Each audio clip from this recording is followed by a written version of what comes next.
I didn't mean to notice the way he looked at me. That was the problem. If it had been obvious, if it had come with a smile too long or a touch too familiar, I might have brushed it off as wishful thinking. But the way Eli looked at me was quieter than that. Subtler. The kind of look that slipped past your defenses because it didn't ask for anything. I'd moved next door to the farmhouse in early spring, when the fields were still muddy and the air smelled like thawing earth. I was 24, newly remote, newly alone, pretending the quiet was a choice instead of a side effect. The house was small, a little crooked, and cheap enough to justify all its flaws. The landlord called it rustic. I called it temporary. The farmhouse sat a short walk away, wide and weathered, with a red barn leaning just enough to look tired. It belonged to Eli's family, everyone in town knew that. His dad still ran the place, even though he should have retired years ago. Eli had come back after college to help out for a bit. No one said how long a bit had turned into.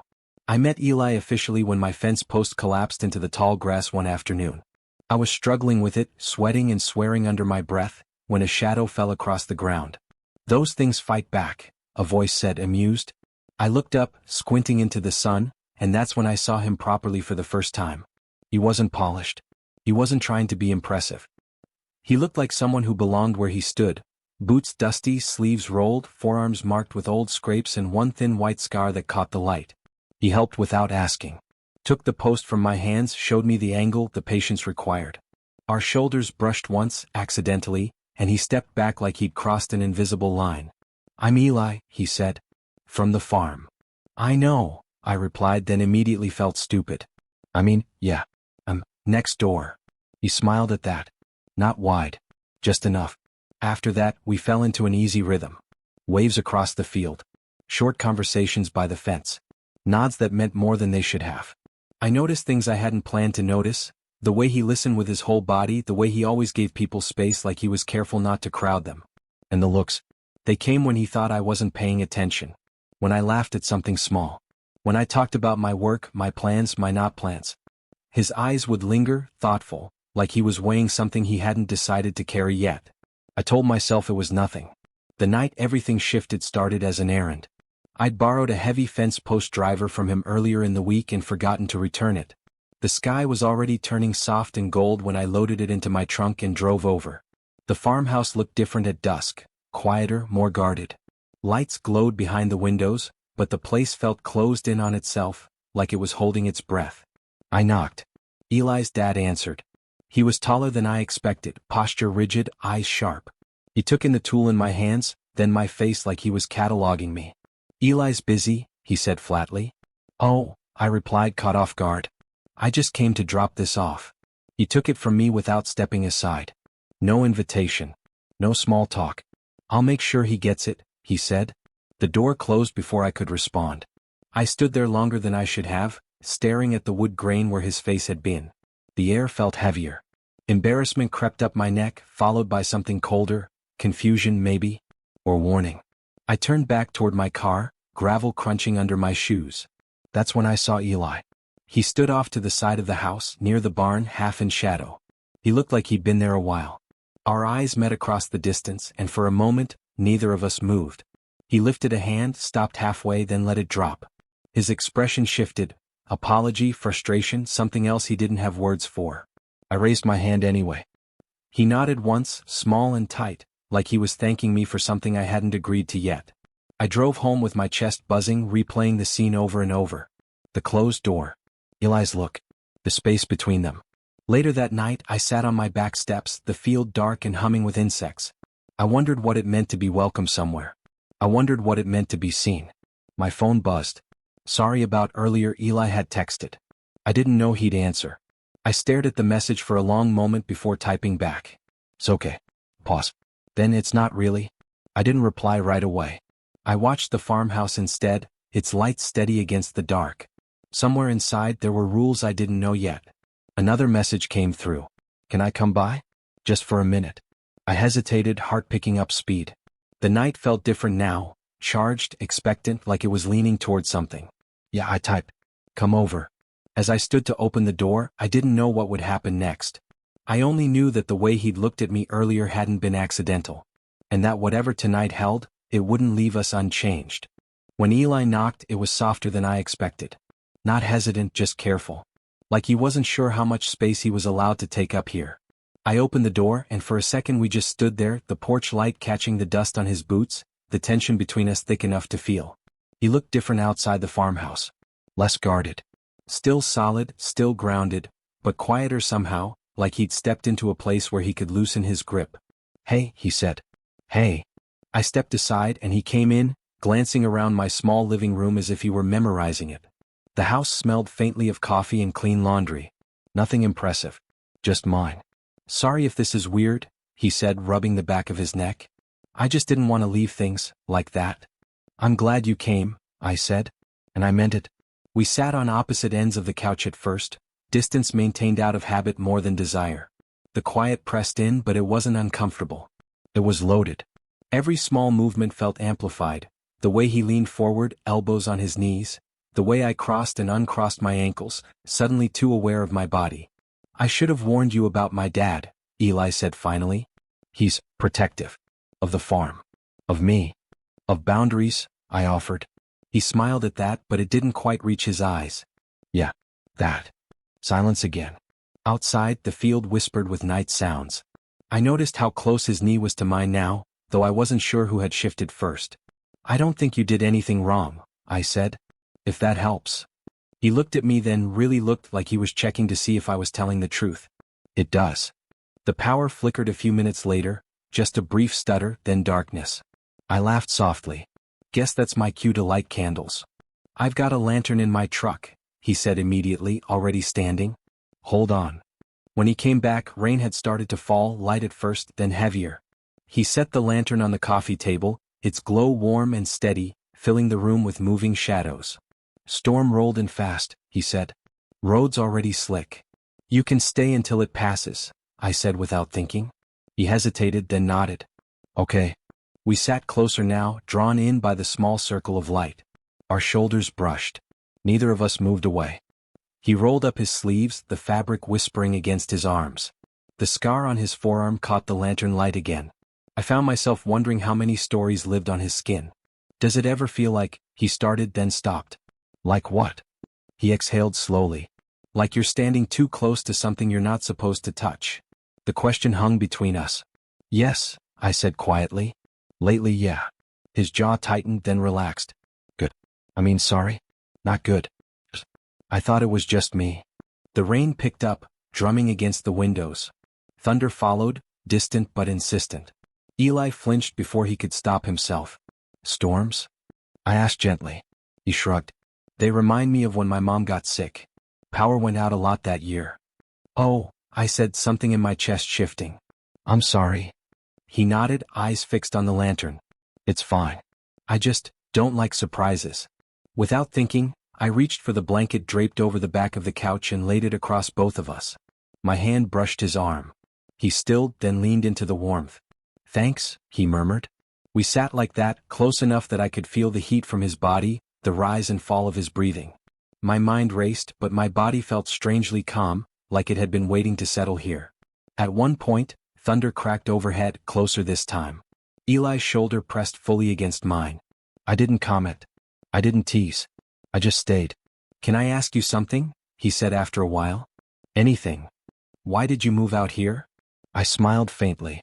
"Cheap rent. Space. I thought I wanted quiet.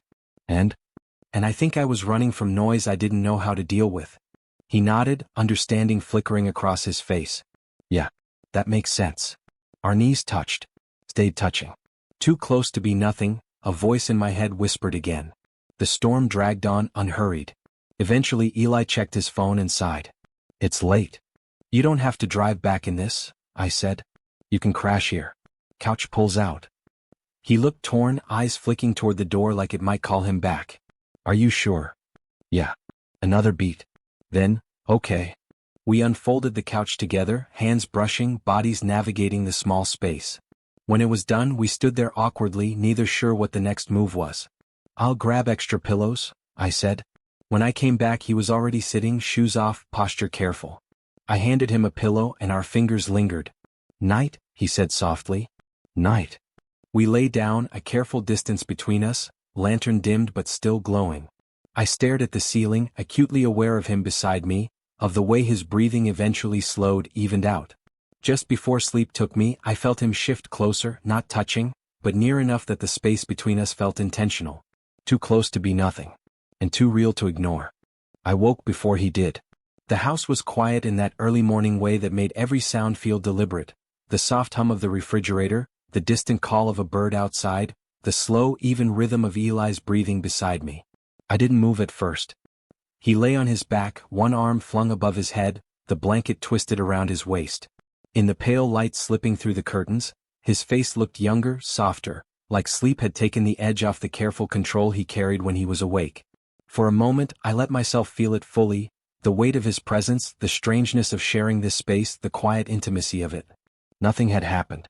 And yet everything felt different. I slipped out of bed quietly and made coffee, moving through the kitchen with a kind of reverence, like I didn't want to disturb the air he'd brought with him.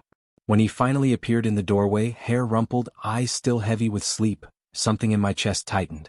"Morning," he said. "Morning." He stood there for a second like he wasn't sure where to put himself, then leaned against the counter. We didn't talk about the couch, or the storm, or how close we'd come to something neither of us had named. Instead we talked about the weather. About his dad needing help with a delivery later. About nothing. But the silence between us wasn't empty. It was full of glances that lasted a beat too long. Of words we stopped short of saying. Of the way his hand brushed mine when he reached for a mug, then didn't pull away right away. After he left that morning, things settled into a strange new rhythm.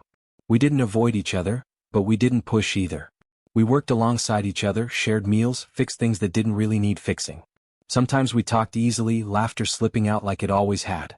Other times, we fell into long stretches of quiet that felt heavier than conversation.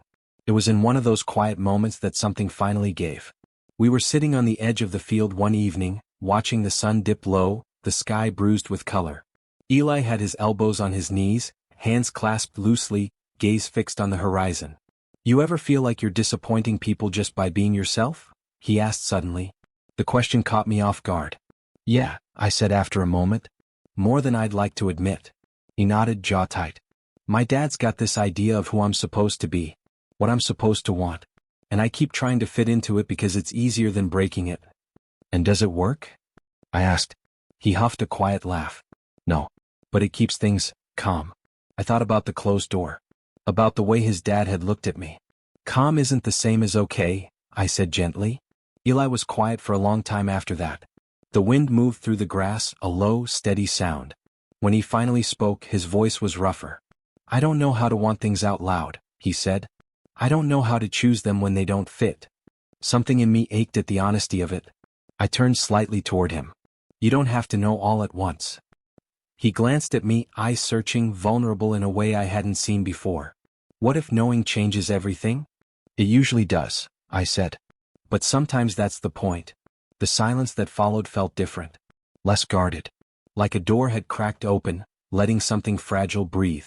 Eli exhaled shakily and scrubbed a hand over his face. "I didn't mean to dump all that on you." "I'm glad you did," I said. He looked surprised. "You are?" "Yeah. It means you trust me." His shoulders slumped a little, tension easing.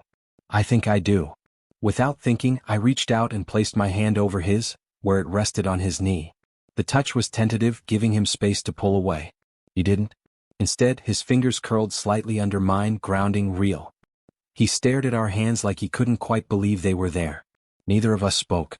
We didn't need to. The sun slipped fully below the horizon, the sky deepening into blue. Eventually, Eli squeezed my hand once, then gently let go. "I should get back," he said softly. "Okay." He stood, hesitated, then looked back at me. There was something new in his expression. Not certainty, not fear, but awareness. "Thanks," he said. "For listening. Anytime." As he walked away, I felt it settle in my chest. Whatever was happening between us was no longer just tension or curiosity. It was something shaped by honesty, by shared silence, by the courage it took to let someone see you unsure. Something had shifted. We both felt it. And neither of us could pretend otherwise anymore. It happened on a morning that didn't feel important until it was already too late to pretend otherwise. Eli came by just after sunrise, boots crunching on the gravel drive, coffee in one hand, a loose plan in the other. One of the barn doors had been sticking again, and his dad was out in the south field, which meant there was time. Space. A small pocket of quiet where no one would be watching too closely. The barn smelled like old wood and dust, warm already despite the early hour. Light streamed through the high windows in pale slants, catching in the air. We worked side by side without much talking, passing tools back and forth, moving with an ease that had grown familiar. At one point the door jammed hard. "On three," Eli said, bracing his shoulder against the wood.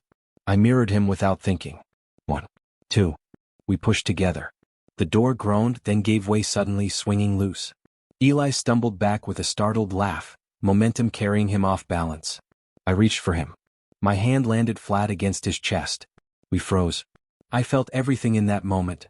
His breath hitching, the solid warmth beneath my palm, the rapid thud of his heart like it had been waiting for my hand to notice it. The barn seemed to hold its breath with us, dust motes suspended in the light. Slowly Eli looked down at my hand. Then he looked up at me. There was no panic in his eyes. No joke. Just something raw and unguarded, like the last layer had slipped away before he could stop it. I should have pulled back. I knew that. I felt the thought pass through me like a warning flare. But I didn't move. Neither did he. My hand stayed where it was, not pressing, not exploring. Just resting. A simple, human contact that felt suddenly monumental. His chest rose and fell under my palm. What? Twice. I was acutely aware of how close we were, close enough that I could see the faint freckles across his nose, the tiny crease between his brows when he concentrated. Close enough that one small shift would change everything. Then Eli stepped back. The contact broke, clean and abrupt, like a cord snapping taut and releasing. "Sorry," he said quickly, running a hand through his hair. "I wasn't paying attention." "It's okay," I said, though my voice didn't sound entirely steady. He turned away, picking up a wrench that didn't need picking up, suddenly focused on anything but me. The air between us felt charged now, altered by what had almost happened, and by the fact that neither of us could pretend it hadn't mattered. We finished the repair in a quiet that felt heavier than before. When we stepped outside, the sun was higher, the day fully awake. Eli wiped his hands on his jeans, then looked toward the farmhouse. "I should check in," he said, "before he starts wondering." "Yeah," I replied. He nodded, then hesitated. "I'll see you later?" I swallowed. "Anytime."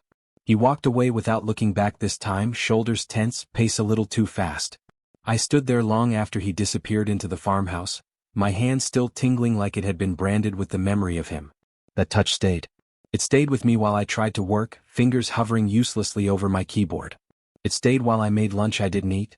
It stayed in the quiet moments when my mind replayed the exact weight of his chest beneath my palm, the way his breath had caught, not in fear but in recognition. That evening a message lit up my phone. I didn't mean to make things weird earlier. I stared at it for a long moment. "You didn't?" I typed back. The reply came almost immediately. "I just need a minute to think." There it was. Not a rejection. Not a confession. Just honesty. "Take all the time you need," I wrote. There was a pause, long enough that I set my phone down, convinced the conversation was over. Then it buzzed again. "Thank you for not pushing." My chest tightened at the words. "I wouldn't," I replied. "Not you."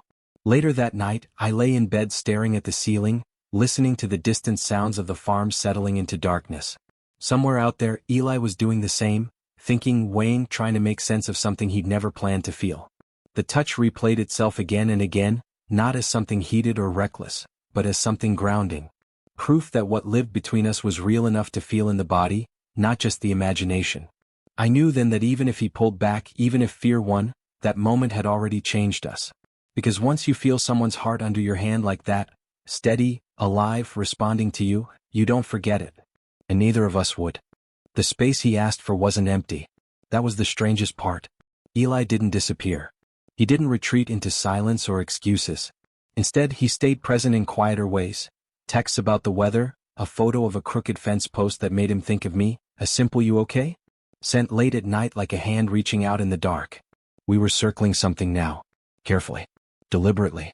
When we finally saw each other again, it was a few days later, at the edge of the property where the field dipped low and the grass grew soft and uneven.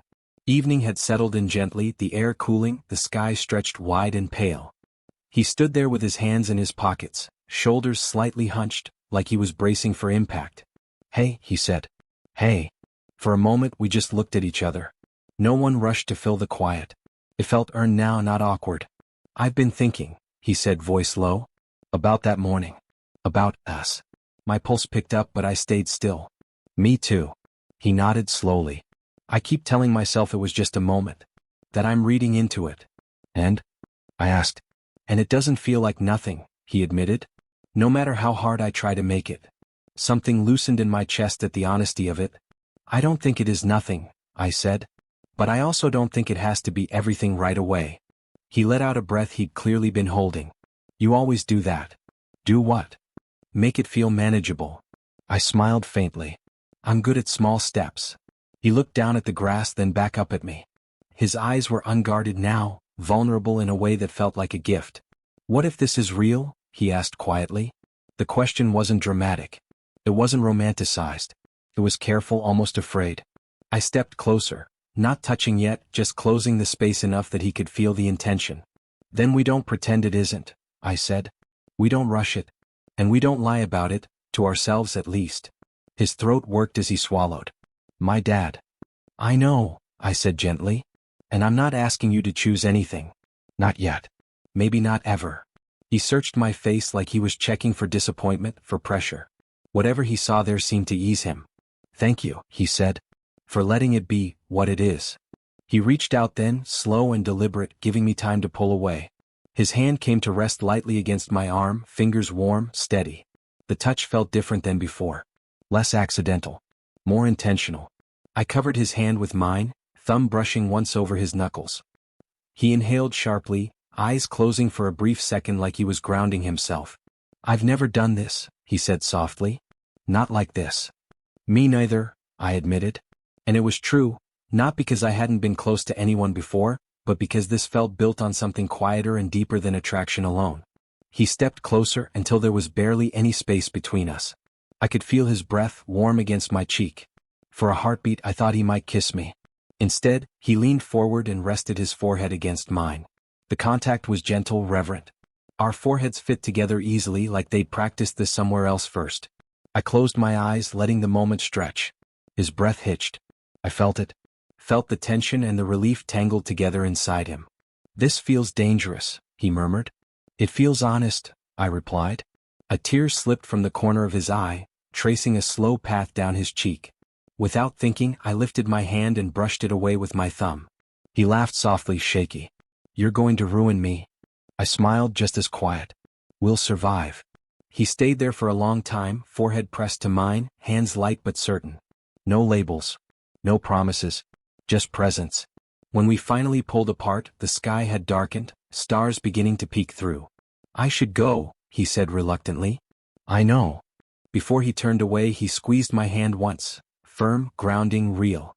What if this is real? He repeated, softer now. I met his gaze. Then we'll know. And we'll face it when it asks us to.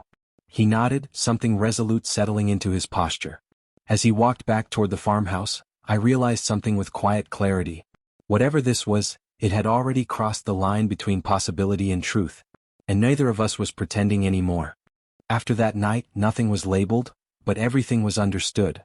Eli didn't say what are we, and neither did I. There was an unspoken agreement in the way we moved around each other now, like we'd both decided to protect something fragile by not naming it too soon. We spent more time together without making a big deal of it. He'd show up while I was making dinner and end up staying. I'd wander over to the farm in the late afternoon, pretending I needed something when really I just wanted to see him. Sometimes we worked. Sometimes we didn't. Sometimes we just sat on the tailgate of his truck and watched the sky change. It felt sacred in its simplicity. One evening, his dad was away overnight. Something about a supply run that would take longer than planned. Eli told me this casually, like it wasn't important, but I saw the way his shoulders eased when he said it. You want to come over? He asked. We can eat. Or not. Yeah, I said. I'd like that. The farmhouse felt different without his dad's presence. Less tense. More open. The lights were softer, the rooms quieter. Eli moved through the space like someone reclaiming it, even if only temporarily. We ate at the small kitchen table, knees brushing under the wood.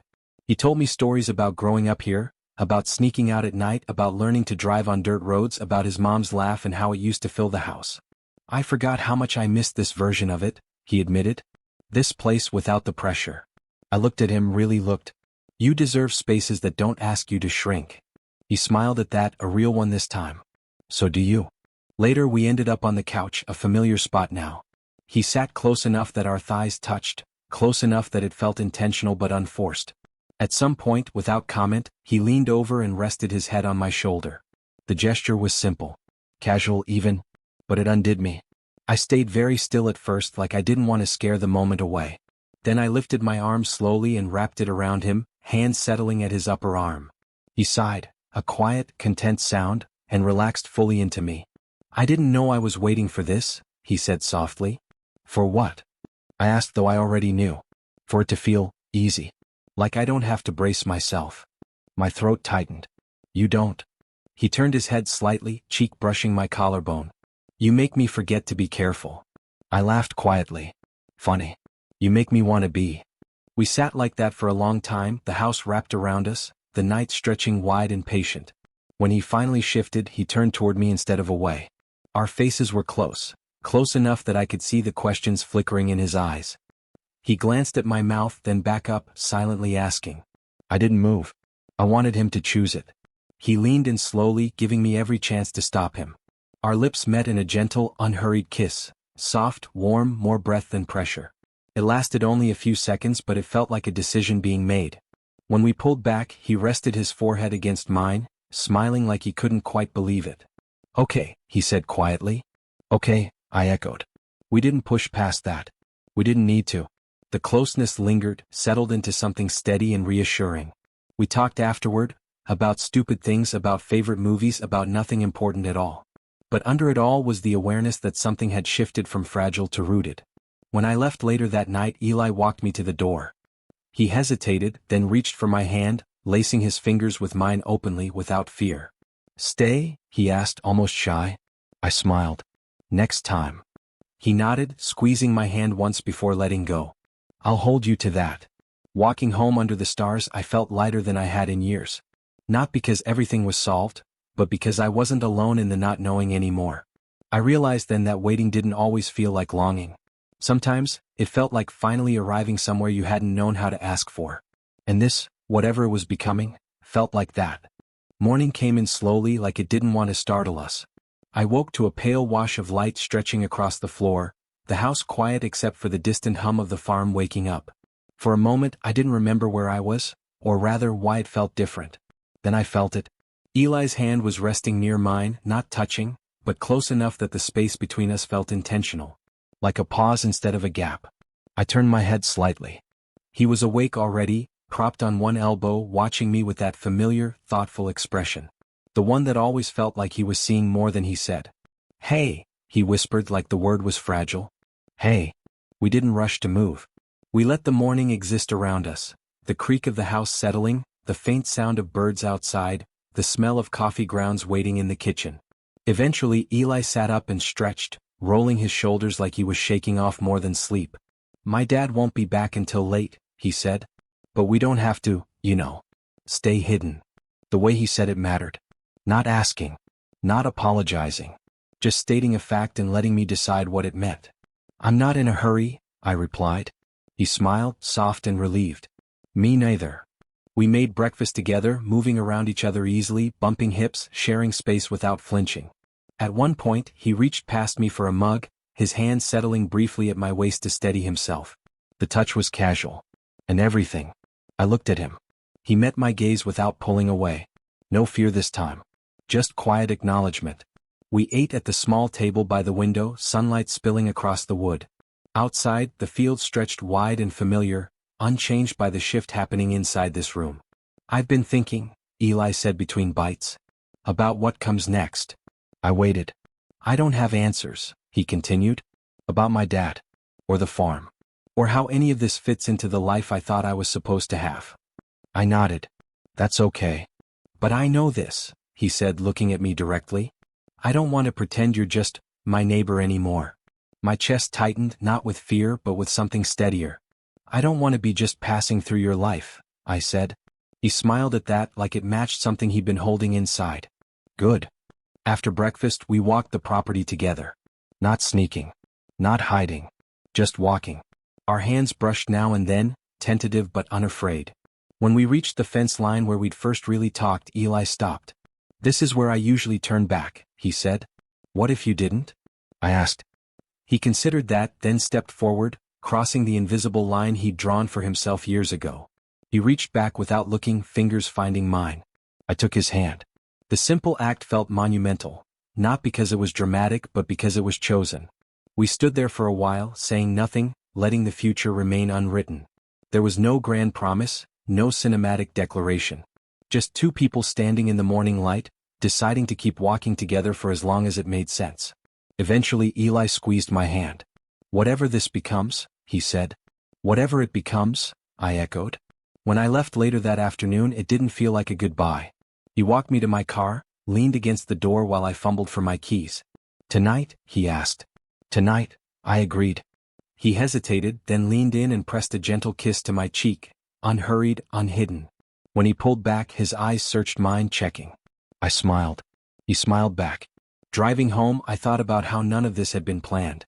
How it had grown in pauses and silences, in almosts and maybes, in the courage it took to stay when leaving would have been easier. I hadn't expected it. I hadn't asked for it. But standing at my window later, watching the farmhouse glow softly against the dark, I knew one thing with absolute certainty.